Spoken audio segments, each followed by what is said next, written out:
Assalamualaikum warahmatullahi wabarakatuh. Perkenalkan, nama saya Isnaini Luklukin Karimah dari kelompok 13A, domisili Kabupaten Wonogiri dan Grobogan. Di sini saya akan menjelaskan mengenai morfologi sel gamet jantan atau morfologi dari sperma. Jadi, ini adalah morfologi dari sel gamet jantan atau sperma. Morfologi sel gamet jantan atau sperma ini terdapat bagian kepala dan bagian badan. Pada bagian kepala itu terdapat akrosom. Akrosom merupakan selaput atau tudung sperma berstruktur berupa selubung yang menyerupai topi. Fungsi dari akrosom ini yaitu sebagai pelindung dan penghasil enzim.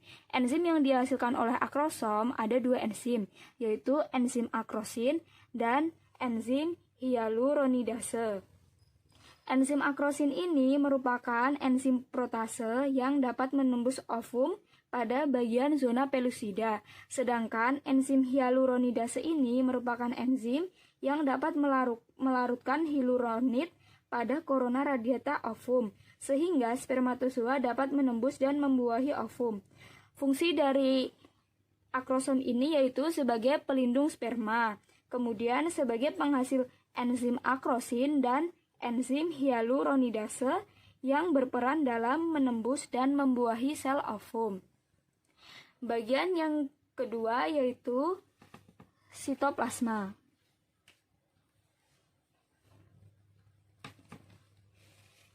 Sitoplasma merupakan sel yang terdapat pada kepala spermatozoa bagian luar yang mengelilingi nukleus dan dikelilingi oleh lapisan granulosa.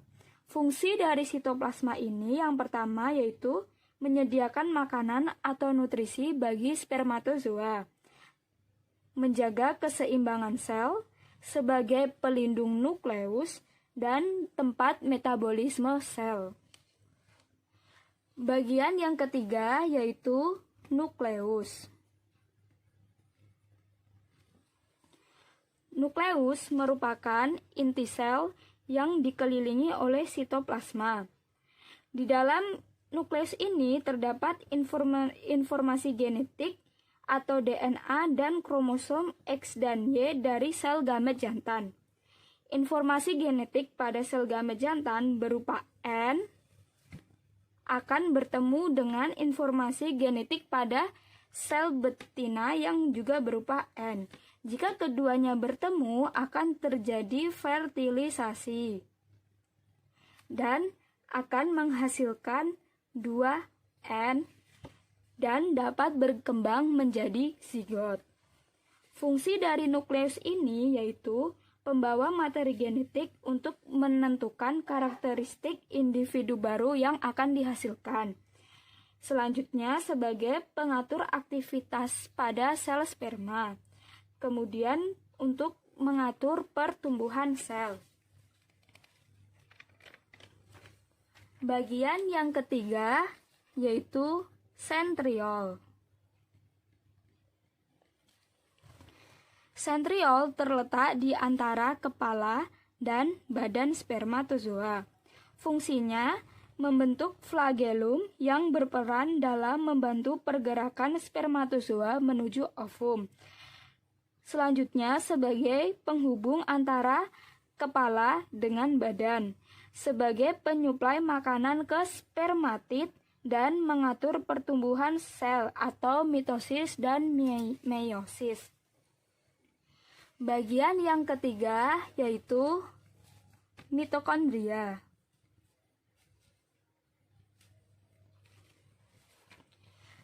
Mitokondria terletak pada bagian tengah sampai ke ekor. Di dalam mitokondria ini terdapat karbohidrat yang berperan dalam membantu sperma bergerak menuju sel gamet betina. Fungsi dari mitokondria ini yaitu respirasi sel, kemudian menggerakkan ekor menuju ke sel gamet betina. Karena pada spermatozoa terjadi proses metabolisme yang dibantu oleh perombakan ATP atau adenin trifosfat yang terjadi di selubung mitokondria dan berbagai reaksi penguraian, sehingga akan menjadi ADP atau adenin difosfat dan AMP atau adenin monofosfat yang hasilnya akan digunakan sebagai energi mekanik spermatozoa untuk bergerak menuju sel gamet betina atau sebagai penentu keberlangsungan hidup dari spermatozoa. Bagian yang selanjutnya yaitu ekor. Ekor terletak di bagian ujung dari spermatozoa, memiliki bentuk berupa flagel dan terdapat serabut-serabut. Gerakan pada ekor spermatozoa ini maju, mundur, dan bergetar. Dalam pergerakannya menuju sel gamet betina, spermatozoa diberi suplai energi oleh mitokondria dalam bentuk ATP atau adenin trifosfat. Fungsi dari ekor ini yaitu sebagai alat penggerak untuk menembus sel ovum atau sebagai pendorong agar sperma dapat berenang dan menembus ovum dengan gerakan maju, mundur, dan bergetar.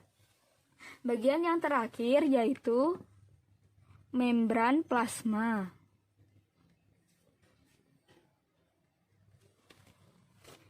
Membran plasma merupakan bagian dari spermatozoa yang berperan dalam melindungi sel dalam keberlangsungan hidupnya.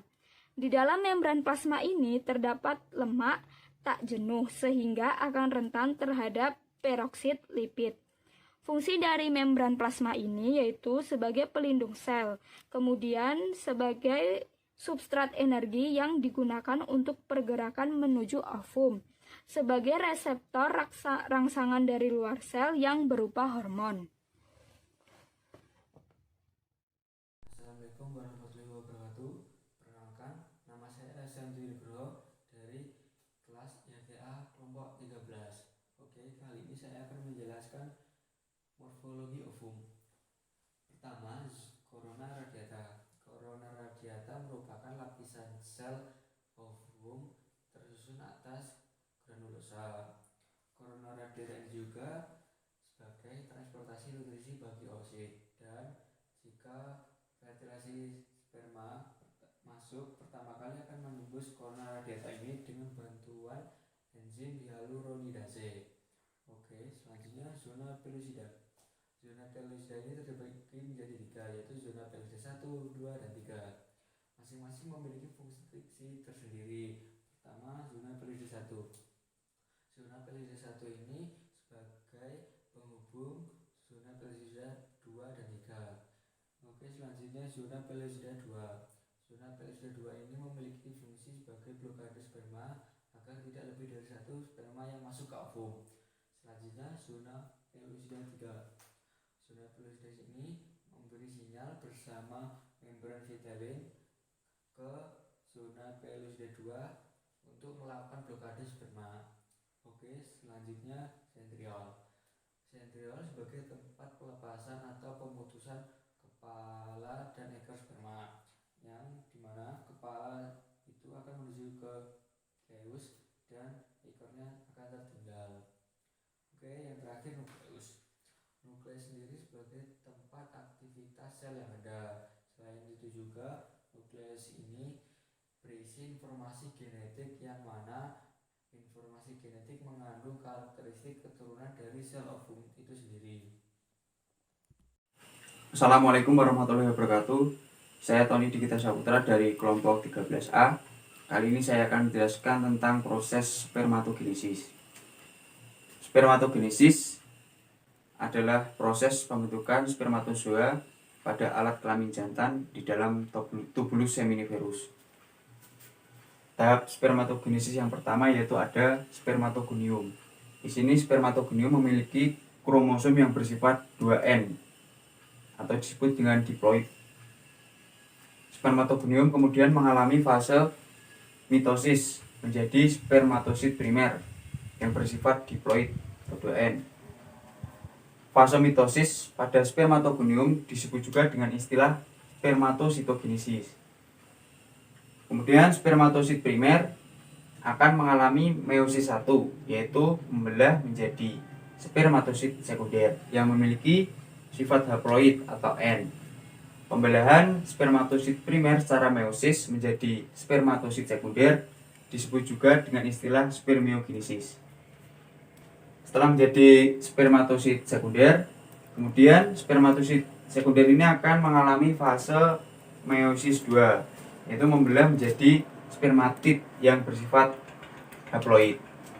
Kemudian spermatid akan mengalami diferensiasi menjadi spermatozoa. Jadi pada proses diferensiasi ini spermatid akan mengalami penyempurnaan atau metamorfosis yang semula hanya berupa bulatan-bulatan akan berubah menjadi sempurna sehingga memiliki kepala, leher, dan ekor. Untuk proses spermatogenesis pada sapi biasanya berlangsung selama 55 hari dan berlangsung pertama itu pada umur 10-12 bulan. Saya Khairul Tamim, saya akan menjelaskan proses oogenesis. Proses oogenesis adalah proses dihasilkannya sel telur yang terjadi di ovarium, organ reproduksi betina, pada saat masa pubertas. Dan proses ini berlangsung kurang lebih 24 jam. Untuk tahapan-tahapan prosesnya, mari kita simak bersama-sama. Ini merupakan skema proses oogenesis. Oogenesis merupakan proses dihasilkannya sel telur yang diawali dengan pembentukan bakal sel-sel telur yang disebut oogenium. Di oogenesis diawali di oogenium ini, yang merupakan sel induk yang berasal dari telur yang terdapat pada sel folikel di ovarium. Di tahap awal ini, oogenium mengalami mitosis dan menghasilkan oosit primer yang mengandung 23 pasang kromosom. Kemudian tahap selanjutnya hormon FH dan LH yang dihasilkan oleh hipofisis anterior akan menstimulasi oosit primer dan akan mengalami meiosis yang pertama, menghasilkan 2 set, yaitu oosit sekunder dan badan polar. Ukuran dari kedua set ini berbeda karena sitoplasma yang paling banyak terdapat pada oosit sekunder. Dan yang akan terjadi, badan polar ini akan mengalami lisis.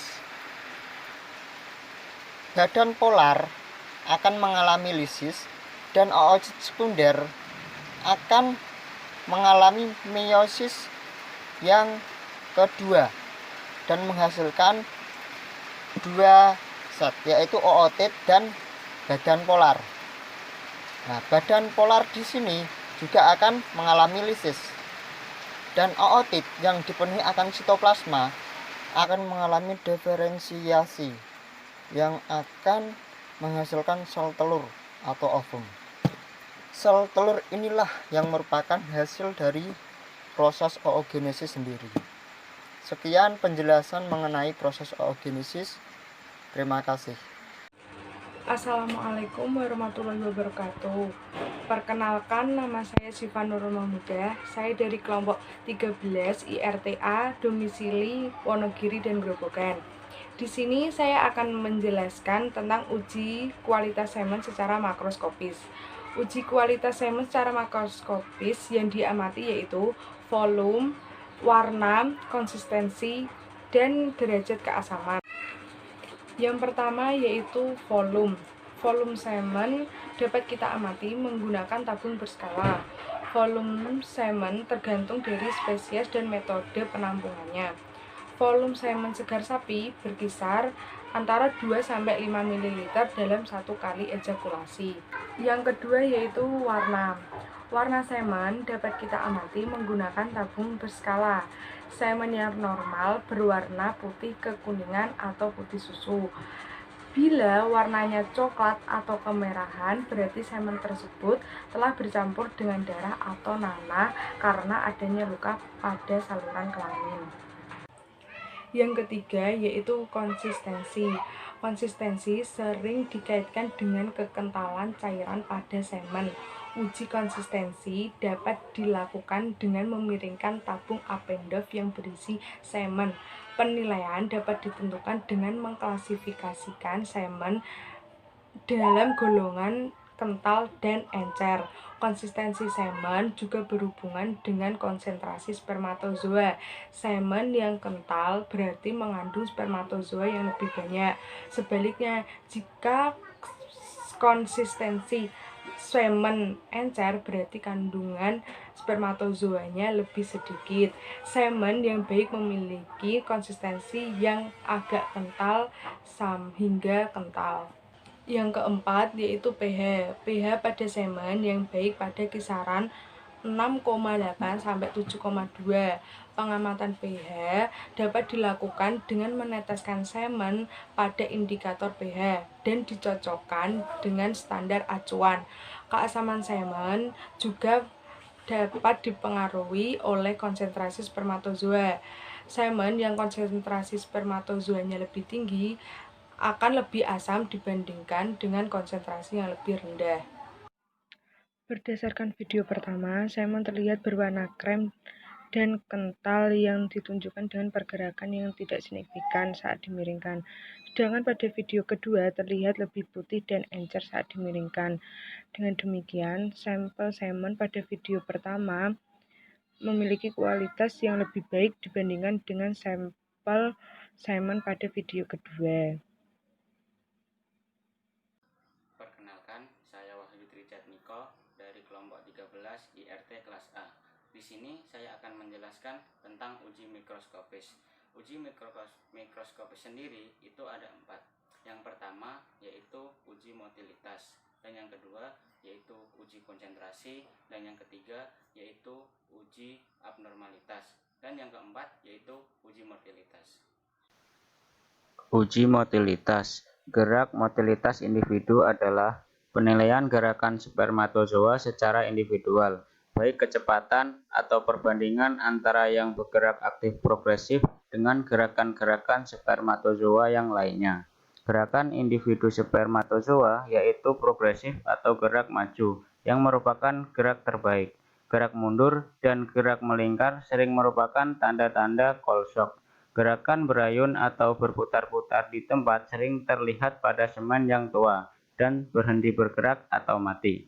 Semen segar yang baik dan memenuhi syarat untuk diproses menjadi semen beku harus memenuhi persentase spermatozoa motil minimal 65–70%.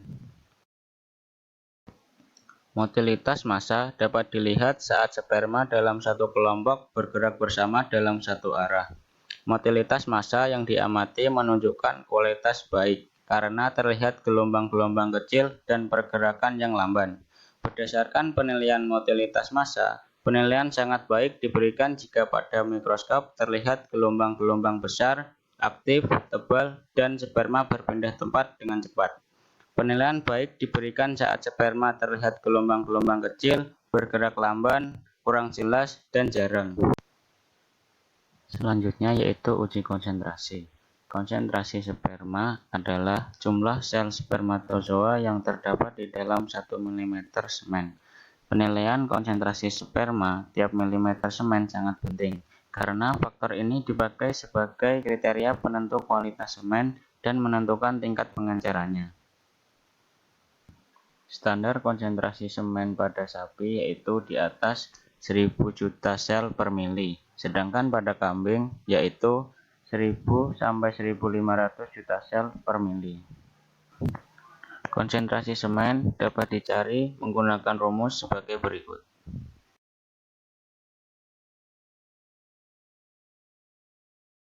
Rumus konsentrasi total semen yaitu konsentrasi total dikali 10⁻⁷. Kita ambil contoh 5 kotak yaitu 250.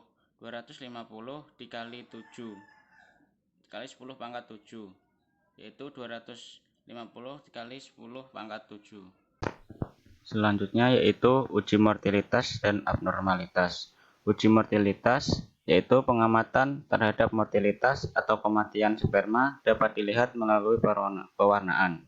Sperma yang masih hidup kepalanya akan berwarna putih, sedangkan sperma yang sudah mati akan berwarna merah keunguan. Sperma yang mati akan berwarna merah keunguan, terutama bagian kepala, karena rusaknya membran plasma sehingga sperma yang mati akan menyerap eosin dan masuk ke tubuh mereka. Sperma sangat membutuhkan energi saat berada di luar tubuh jantan. Oleh karena itu, penggunaan NaCl berfungsi sebagai pemberi energi bagi sperma, dan sperma dapat hidup kurang lebih 20-25 menit di luar testis jantan.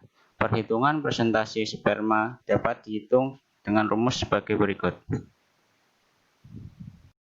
Untuk menghitung mortalitas, yaitu dengan rumus jumlah sperma yang mati dibagi jumlah total sperma dikali 100%.